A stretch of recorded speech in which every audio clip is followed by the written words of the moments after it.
Well, back when Jon Favreau cast me in the 2019 version, I was worried. I mean, flattered, but also very intimidated.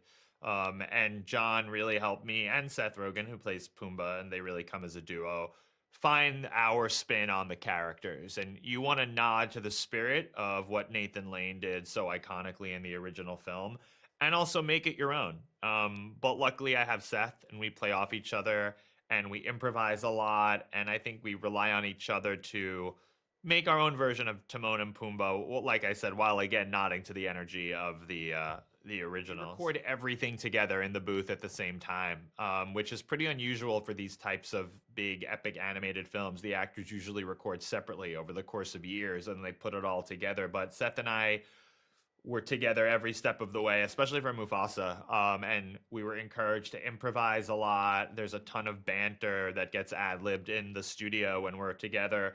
And a shocking amount of it makes it into the movie. I think 90 to 95% of what Timon and Pumbaa say in Mufasa was improvised. And I like that. I mean, it puts the pressure on us, but also I think you can feel the spontaneity of that while you're watching the movie. I think you can sense that, oh, they had to be together while this was happening. I mean, we're really bouncing off of each other in terms of the dialogue, and just having Seth as a partner makes it, really great fun. Let's see. I just love that Barry let Timon and Pumbaa be a bit more meta this time, and they almost have more of an adult sensibility than they've ever had before. I think they're speaking to the adults in the theater as much as they're speaking to the kids. And that obviously works for Seth and I as like adult comic actors ourselves. And so I am happy they kept all that stuff in. And Seth and I also, because Lin-Manuel had the audacity not to write a new Timon and Pumbaa song, which we're furious about, and we are feuding behind the scenes.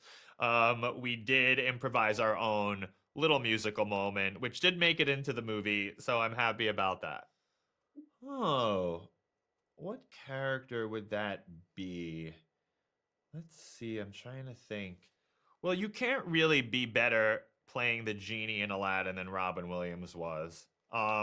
But I think for comic actors, that's always a great role to tackle, And again, I would imagine like a lot of what we do is Timon and Pumbaa, you could apply to that in terms of improvising and riffing and like the meta tone of it. But I don't think anyone should, because Robin, did it as that is truly one of the great animated voice performances. And I think ushered in the style of voice performance that we now carry on. Like the way we do it, I think was pretty much invented by the way Robin did it on that movie, which was like very rare for that time. And so I'm not saying I should, but but that would be a fun role to take on. But I shouldn't. I think it's really fascinating the complexity that Barry Jenkins and the team who put this movie together brought to this film. We don't always see that in a big family movie adventure film. And I think that the way that they develop Mufasa's backstory and also Scar's backstory is really complex. There's a lot of nuance to it. Barry's always saying no one's born a villain.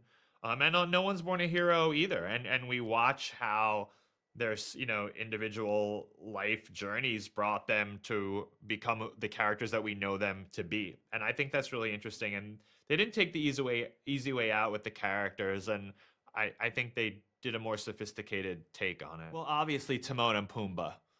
I mean, that's a prequel that people just demand.